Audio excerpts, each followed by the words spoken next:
into the microscope. So the national government agencies, or the NGA, is defined as an organization that is permanent or semi-permanent machinery of the government that is responsible for the oversight and administration of specific functions. But also, the NGAs, or the national government agencies, can be established by a legislation of the both houses of Congress or through the President by his executive powers. So what are the Pantawid Pamilya basis for partnership? Our basis for partnership is the DSWD Memorandum Circular Number 9, Series of 2007. This memorandum entails the need to establish an advisory committee that would oversee the overall implementation of the program and also identifies what government agencies should be our partners for the implementation of the program. Next is the Joint Memorandum Circular Number 1, Series of 2009. This document defines the roles and responsibilities of our partner agencies. Next is the Republic Act 11310, or the 4-Piece Act. This is a law that technically institutionalized the implementation of the program. This law re-identifies our partners from the national government agencies, as well as redefine the roles and functions of our partner national government agencies. So who are our partners?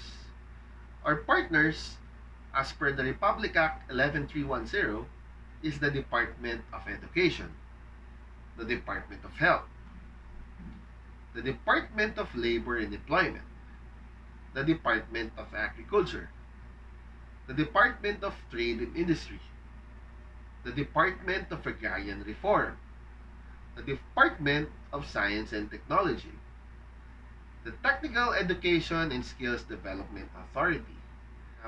Although they are not mentioned in the Republic Act 11310, they can be also vital in the implementation of the program. These agencies are the following: the National Economic Development Authority, the Department of Interior and Local Government, the Commission on Population, the National Nutrition Council, the Council for the Welfare of Children, Philippine Women's Commission, the National Anti-Poverty Commission, the National Commission for the Indigenous Peoples. Next is PhilHealth, or the Philippine Health Insurance Corporation, and the Commission on Higher Education. Since we've already mentioned our partners for the implementation of the program, let me just give you a brief background regarding our partners as well as their roles in the program. First is the Department of Education. DepEd is in charge for the compliance monitoring and education, and also they are members in the Pantawid Pamilya Advisory Committees from the national level down to the local level.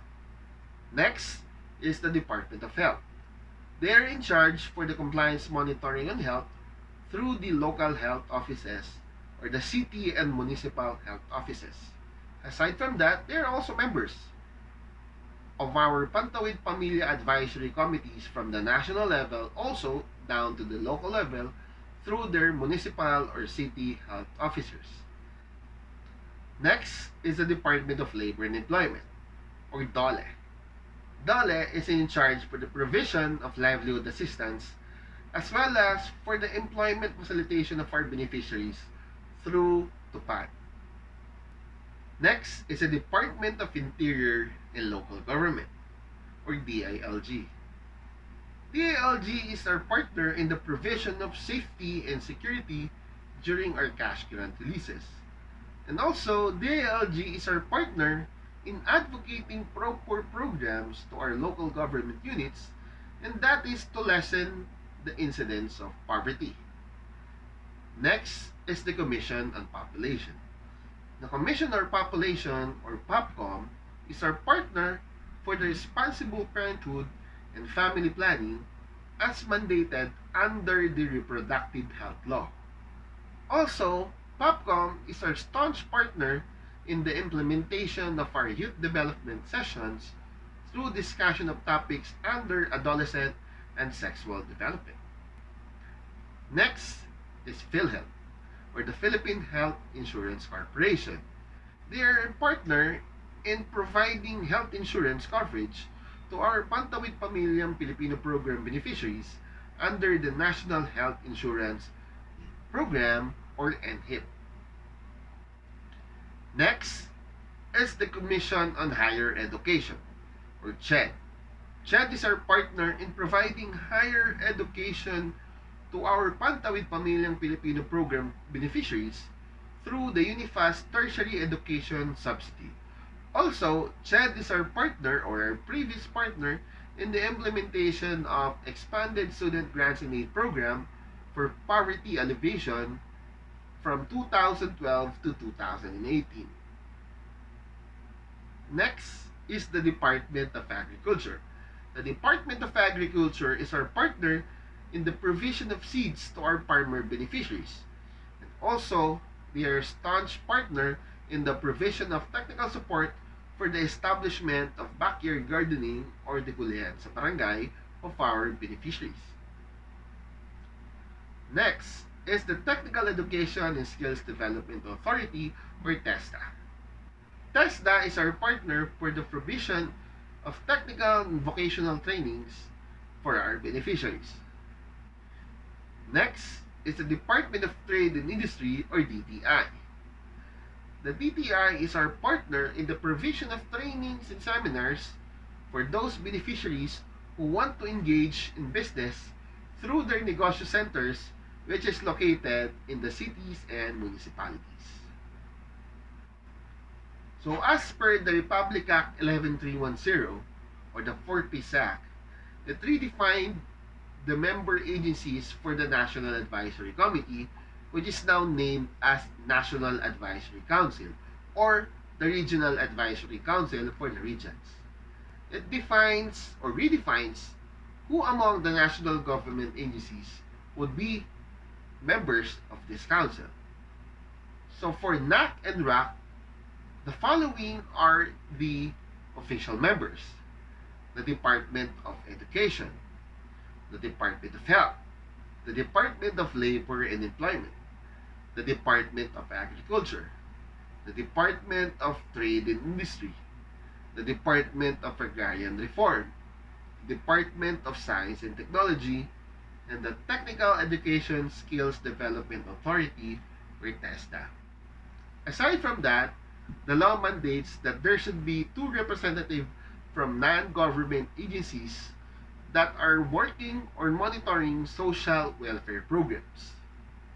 So what are the functions of the advisory councils, or the national advisory councils, and for the regions, the regional advisory councils? The first function of those advisory council is that they should meet regularly. And that is to promote coordination across agencies to enhance the implementation of the program, as well as to jointly address and resolve program implementation issues. Next is that the Advisory Council is expected to recommend to the President.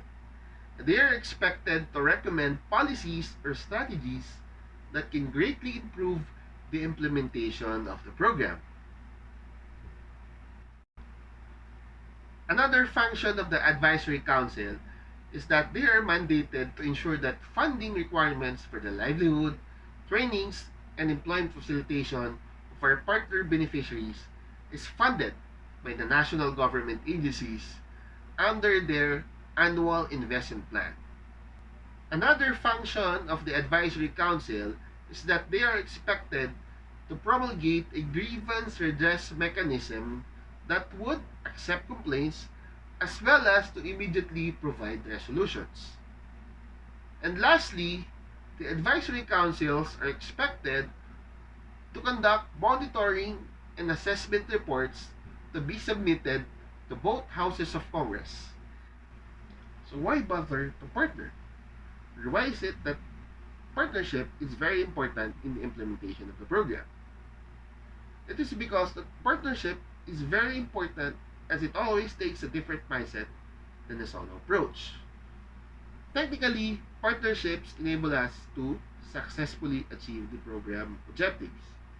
It also provides us better access to various resources and information that are only available to our partner organizations. Partnership also provide us or improve our operational activity and organizational innovations. And this is very significant considering that Pantawid Pamilyang Pilipino program is a national government alleviation strategy and a holistic social protection program that various government agencies are implementing. So therefore, national government agencies should converge in implementing programs and services for the poor. So before we end this discussion, let me just leave you with one quote to ponder. So, alone, we can do so little. Together, we can do so